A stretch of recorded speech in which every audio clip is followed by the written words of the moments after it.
，来，shoot，啊，来。37岁的林汉威和35岁的林迪伦是亲兄弟，两人喜好足球，每周都会相约好友到球场一较高低。充满干劲儿的活跃外表，完全感受不出兄弟俩身体内少了些器官。汉威曾经只有少过40%的肝脏，而迪伦体内只有1个肾脏。听众朋友您好，欢迎来到调频新声。今天我们要讲的是2个陌生家庭刘家和林家因为1个肾脏而成为1个大家庭的真实故事。原来在2012年，迪伦自愿地把其中1个肾脏捐给一名毫无血缘关系的小男孩刘义兴。我通过媒体，我才知道 Brian 的情况，然后当下我就做了一个我觉得是蛮重要的决定，就是救一条人命了，这些小孩子。迪伦的目的只是为了救人，却没料到自己的决定会引起社会的关注。在12年的时候，他们是说新加坡还没有这个案例。我当下知道的时候，我其实是很混乱的，就是有一点担心，说会不会有人觉得是这个人是为了成名来做这个决定。我当然是有为这个决定做了一些考虑，可是我可以很有信心的说，我没有放弃的念头了，因为最终我是觉得，最后的结果当然是要给 Brian 一个正常的一个生活。迪伦既然选择了冒险，身为哥哥的汉威也给予他精神上的支持。到头来是我弟弟的生命吗？我也不可以讲说，我要他不可以做这个，不可以做那个，因为还是他自己的人生嘛，应该是他自己的决定嘛，是做好事啊，救人啊，我会支持啦。我也有想过，我能不能做得到？或许是受迪伦的影响，哥哥汉威心中也萌生捐器官救人的想法，而最终在事隔7年后成真了。2019年的5月，汉威捐出了一部分的肝脏。很大的影响应该是我弟弟吧，呀，因为就是真的看到他捐了过后，真的没有事情。当我有机会做一样的事情，我也觉得 OK 咯。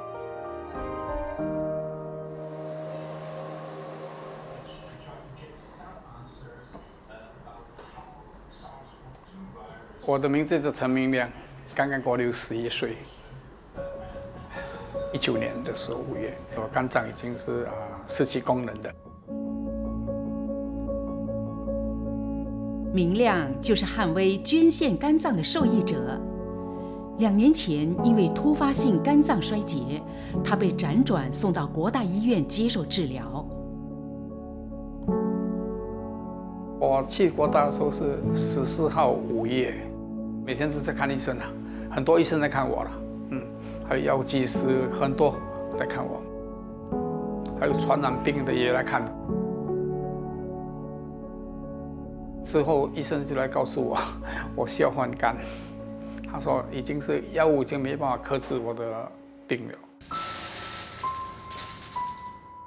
我家人、我的兄弟姐妹，他们的血型跟我不同，没办法捐给我。我孩子也没办法捐，我太太身体也不是很好，也不可以捐，那么就没办法了，就在等了。23号的时候，那个专科医生，国大专科医生来跟我讲说 ，Mr. Dan， 你只剩下7天而已，没办法拖了。他就叫我说，尽可能去找媒体上找也行。那时我快点发个短信给我公司的同事，叫他看公司有谁能够帮忙我。啊。那么我儿子还有我女儿还有我的小姨子，他们就开始在媒体上面要求人家来捐肝给我。也许是冥冥之中的安排，明亮的请求帖最终被汉威看到了。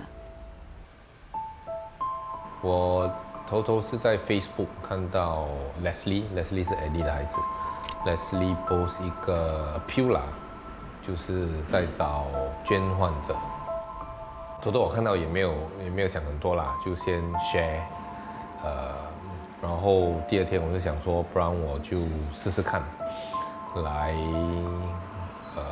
做检验啊，看适不适合这些，反正可能买马票也没有这样容易中吧。我也不懂 Eddie 这么急，星期二去检验，星期三检验说，我适合，而且只有我一个适合。星期四我们就开刀了。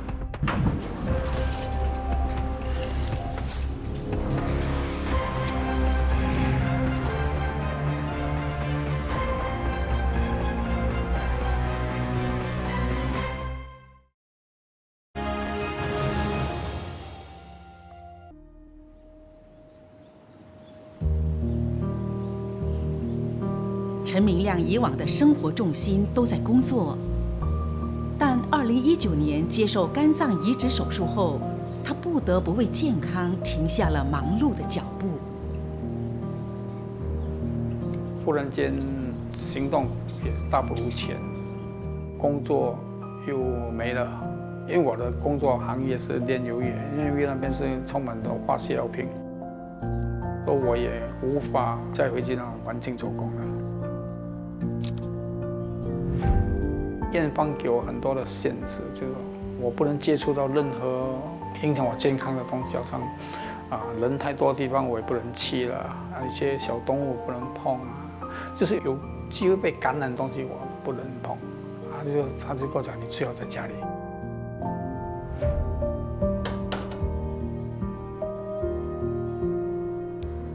食物方面，国大那边的营养师很严格的交代啦。什么可以吃的，什么不可以吃的，吃多少啦。不过还好，我是一个适应能力比较强的人啊，所以慢慢接受，慢慢也 OK 啦。明亮重拾新的生活步调，也从这场手术中获得了珍贵的情谊。这样在家里啊，今天。阿姨在家就我也是练陪孩子，不要睡床，不要睡你身上，要睡手。是不是你比较喜欢抱他，照身上去？我也是喜欢抱他啦。事实是这样的哦。这个我变的啦。真的没有汉语，现在大概是在万里住在万里火化场了。我以前他们小时候抱现在想回来回忆很甜蜜的，对不对？我不认识他，从来不知道汉语这个人的存在。忽然冒了出来，而且这个我动了9个小时的手术，他动接近6个小时。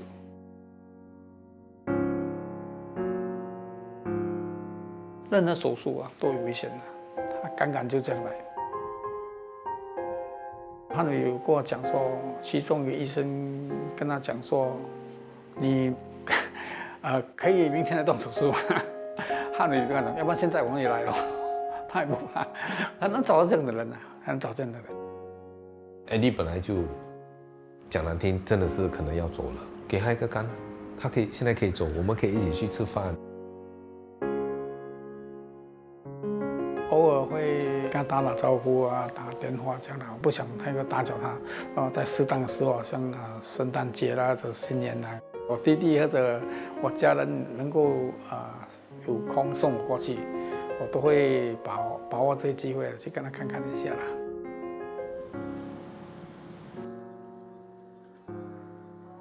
汉威捐献肝脏之后，每1年都需要到医院接受身体检查。定期每年都要回来检查，而且我一辈子的检查都是 Eddie 他们支付的。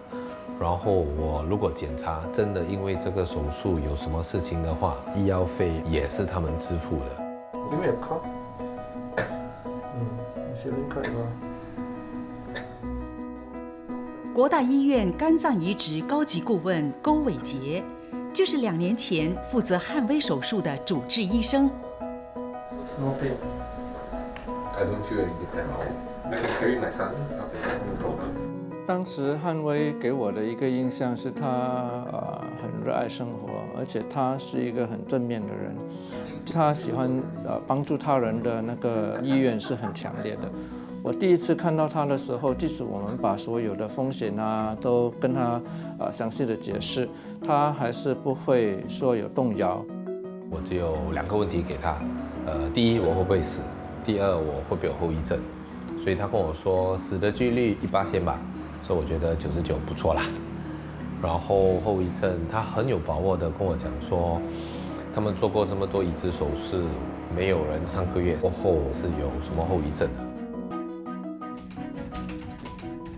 器官自愿捐献者除了从医院那里了解相关程序和风险之外，也必须通过医院道德委员会的审核以及卫生部的批准，才能够进行捐献手术。主要是因为器官捐赠是一个比较神圣的想法，而且我们必须要确保说捐赠者本身的安全是为最大的考量。汉威捐献的肝脏属于能再生的器官，因此手术后只要多加照顾身体，就能很快地恢复到日常的生活。其实这些活体肝脏捐赠的病人，很快的在手术过后的1-2个星期就能够完全恢复本身的日常生活。那么要恢复正常的运动这些大概1个月左右过后，所有的运动都应该可以合适的工作，而且他们不需要吃什么特别的药物。在早期做完手术过后，主要只是靠一些止痛药来减少伤口的疼痛，但是长远来讲，不需要吃什么辅助品这些。我开刀了过后3个礼拜后回来检验，我的肝的功能已经恢复，跟还没有开刀以前。然后5个星期我就可以开始做自己的运动，跑步爬楼梯什么的。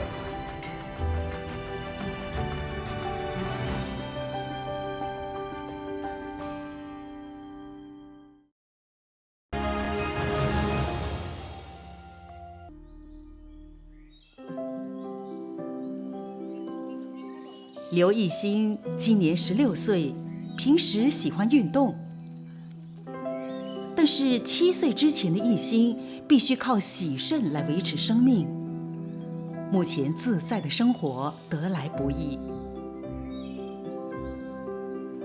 他一出生之后只有1个肾，然后那个肾很多那些肉瘤，而且那个肾的功能也不是很好。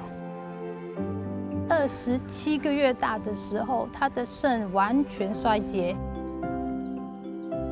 爱子心切的母亲为了不让儿子受苦，选择把自己的1个肾脏捐给了义兴。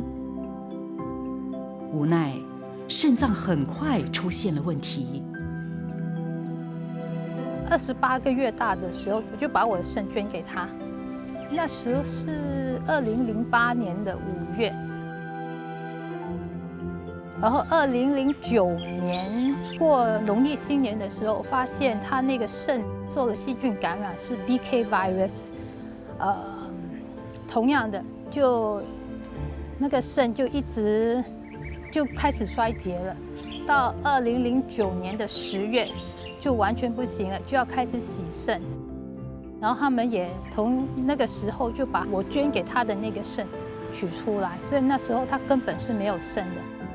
I could not go swimming, I could not perspire, and also I could not urine. 他那时候就快4岁了，开始洗肾，每天晚上在家里洗，每天晚上是洗大概10到12个小时。长长期洗肾会对心、肝等器官造成沉重的负荷，小艺兴的身子当然也承受不住。家人最终决定通过媒体和社交平台征求公众的帮助。我们是根本没有抱着希望，说有人会说出来捐肾给他。之后有遇到1、2个，可能是抱着一个好奇心来问啊这些。毫无先例的尝试，让一家人不敢抱任何奢望。直到林迪伦的出现，才有了转机。2012年，艺兴终于成功换肾。After the transplant, I was very happy, thanks to Koko Dilun, because if he did not donate his kidney to me, right now I won't be here speaking to you all. In a way, I'm very fortunate. So in order to take care of myself, I need to drink lots of water, yeah, to keep myself healthy, and also eat healthy food.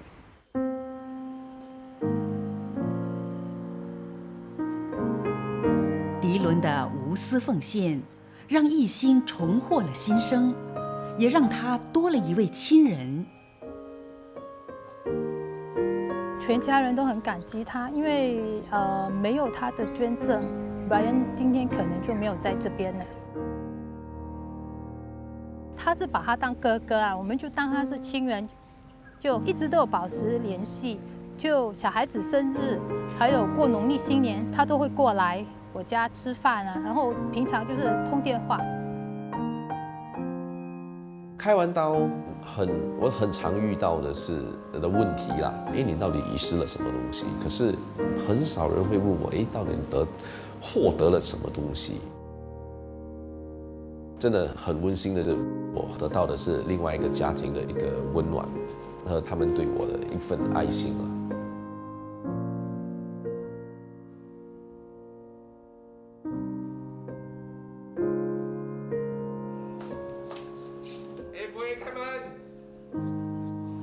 迪伦和汉威虽然个别忙于工作，但是他们都会定期约母亲吃饭，联系感情。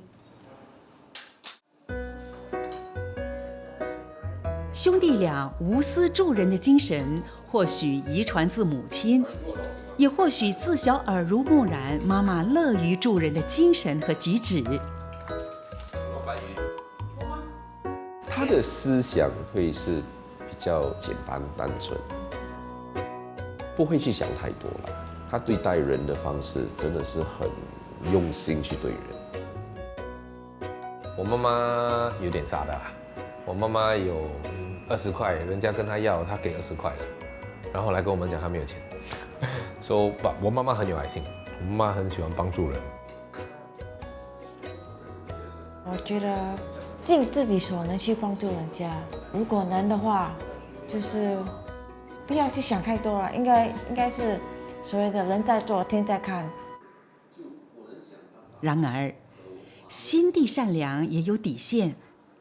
当年迪伦捐肾时，母亲却是难以割舍的反对。其实他需要一个人捐一个肾给他，所以我想我可以帮他。那你要怎样帮他呢？捐我的肾给他咯。哇，这以后你剩一个肾而已呢。他当时的反应真的是蛮大，因为他本身身为母亲，所以他当然会担心。被吓了一跳。他想还要捐肾，我想这好像很疯狂哎。我妈妈她也蛮了解我啦，她知道如果把心定好，我是很难改变我的主意，所以她的看法就是，我不赞成你做这件事情，可是我会支持你，因为这是你想要做的事情。作为母亲呢，不是说要他们事事顺着我，而是我只是在旁边做，好像引导着他们就可以了。有了迪伦的捐肾在先，母亲对器官捐献有了认识，到后来汉威提出捐肝，就没有了阻力。跟他讲说，我想要去捐，他就给我们一个反应 ，OK 了，不，我们讲，你以前这么反对弟弟，为什么不反对我？因为之前看到小伦捐了肾，他还是照常生活，完全不会影响到，也没有出现所谓的后遗症啊。所以当哥哥说他也要捐肝，我就马上想说啊好，接受的来。体重有变大吗？其实很多人觉得我们做的事情很伟大，不过它伟大只是因为我们是少数。以后我可以跟我孩子讲说，你看可以做这些东西的，对啊，做事情不用这么怕这个怕那个，你想做你敢敢去做的话，你的收获可能会很多。我们想让更多人知道，活体器官捐肾其实是一个很多人能做到的一件事情。不管是肝脏、肾脏，还有许多病患者，他们都在等候来拯救他们的一个捐肾者。